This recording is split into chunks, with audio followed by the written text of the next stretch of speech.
오늘 본문에서 예수님께서는 성전 뜰에서 팔고 사는 장사하는 사람들을 내쫓으십니다.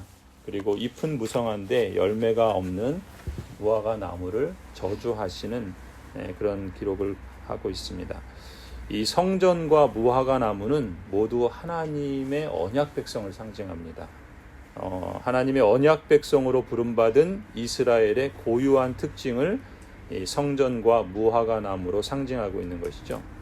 그런데 오늘 본문에서 우리가 읽은 것처럼 성전다움을 잃어버린 하나님의 언약 백성, 종교적인 형식만 무성한 성전, 하나님은 그것이 저주와 버림의 대상이라고 말씀하십니다.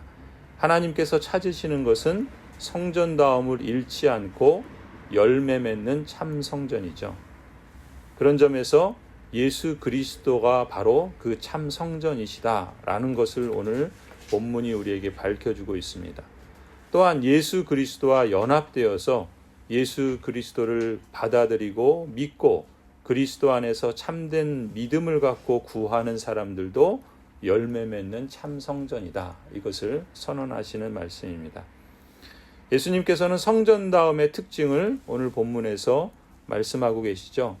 성전은 세상의 것들을 얻고 돈과 명예와 권력을 얻는 수단이 아니라 하나님과 인격적인 교제 가운데 하나님의 뜻을 구하고 기도하는 집이다 라고 말씀합니다. 13절이죠. 성경에 기록한 바 내 집은 기도하는 집이라 불릴 것이다 하였다. 그런데 너희는 그것을 강도들의 소굴로 만들어버렸다 말씀하시죠.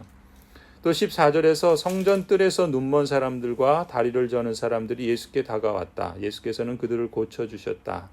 그러니까 성전은 또 다른 특징이 성전다움의 특징은 하나님께 찾아 나온 이들에게 온전한 샬롬, 온전한 샬롬은 몸, 마음, 또 관계, 그리고 영적인 회복이 일어나는 온전한 샬롬이 일어나는 집이다. 이렇게 말하고 있는 것이죠.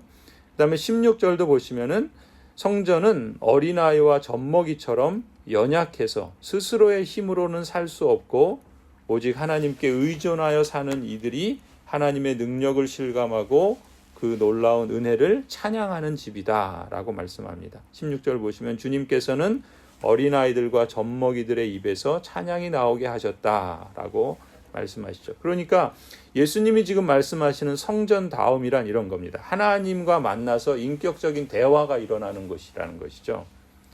또 하나님께 찾아 나온 이들에게 온전한 샬롬이 일어나는 것입니다.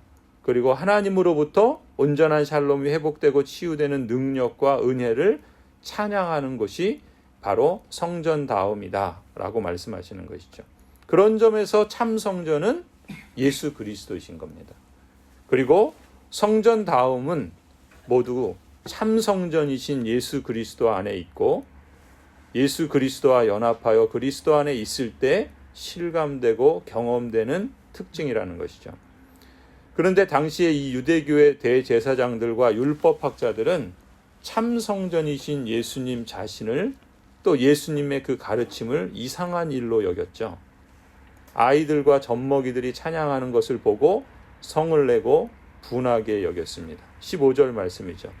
그러나 대제사장들과 율법학자들은 예수께서 하신 여러 가지 놀라운 일과 또 성전뜰에서 다윗의 자손에게 호산나 하고 외치는 아이들을 보고 화가 나서 예수께 말합니다.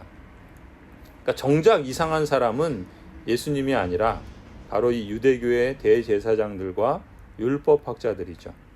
그들은 하나님께서 택하신 선민이라는 의식을 갖고 있었어요. 하지만 정작 그들은 눈에 보이는 성전에만 집착했지, 그리고 성전을 이용해서 돈을 벌고 명예를 얻고 사람들의 인정을 받는 데만 온통 신경을 썼지 성전다움이 무엇인지 모르든지 아니면 그것을 잃어버렸습니다. 그래서 정작 참 성전이신 예수 그리스도께서 오셨고 또 참 성전의 성전다움을 가르치고 보여주셔도 그것을 이상한 일로 여기면서 그걸 없애버리려고 혈안이 되었던 것이죠. 그야말로 이런 사람들은 이어서 말씀하는 잎만 무성하고 열매가 없는 무화과 나무와 같다는 것입니다. 19절에 예수님께서 말씀하시죠. 마침 길가에 무화과 나무 한 그루를 보시고 그 나무로 가셨으나 잎사귀밖에는 아무것도 없으므로 그 나무에게 말씀하셨다. 이제부터 너는 영원히 열매를 맺지 못할 것이다. 그러자 무화과 나무가 곧 말라버렸다. 예수 그리스도께서 성전다움을 잃어버린 종교인들이 어떠한 결말에 이르게 될지를 말씀하시는 겁니다. 그러니까 선민이라고 스스로 자처하지만 세상 것을 얻기 위해서 형식에 불과한 제사를 드리려고 부지런히 성전을 오고 갔지만 단 한 번의 진정한 희생 제사로 인류의 죄를 대속하시려는 예수 그리스도 메시아이신 예수님을 거부하는 종교인들, 잎만 무성한 무화과 나무처럼 겉으로는 경건의 모양을 자랑하면서도 실제로는 아무런 신앙의 열매도 하나님과의 인격적인 교제도 온전한 샬롬의 회복과 체험도 하나님의 능력과 은혜에 대한 찬양과 감사의 열매도 맺지 못하는 종교인들에 대한 예수님의 선언이신 겁니다. 교회가 교회의 본질을 추구하는 것이 이상한 일로 여겨지는 그런 세상을 우리는 살고 있습니다. 그것이 우리 지역 교회들의 연약함, 또 범죄함, 또 무능함 때문일 수도 있고, 또 세상 자체가 교회가 교회의 본질을, 성전다움을 보지 못하고 또 알지 못하기 때문에 그럴 수도 있습니다. 성전다움을 찾는 일에 무지하고 그리스도인의 제자들을 회복하는 것을 둔하게 여기는 현실을 우리는 살아가고 있습니다. 그런 점에서 우리가 기도해야 할 것이 무엇인가? 우리 교회가 이런 세상과 또 현실의 그 흐름들을 거슬러 올라갈 수 있어야 되겠죠. 참 성전이신 예수님과 연합하고 예수님의 일에 능한 교회가 되기를 위해서 우리가 기도해야 할 줄로 믿습니다. 우리 교회가 세상의 것들을 얻고 돈과 명예와 권력을 얻는 수단이 아니라 하나님과 인격적인 교제 가운데 하나님의 뜻을 구하고 기도하는 집으로 늘 새로워지도록 우리가 기도해야 할 줄로 믿습니다. 또 우리 교회가 하나님께 찾아 나온 이들에게 온전한 샬롬, 다시 말해 몸과 마음과 관계와 영적인 회복이 일어나는 집으로 자라가도록 또한 기도해야 할 줄로 믿습니다.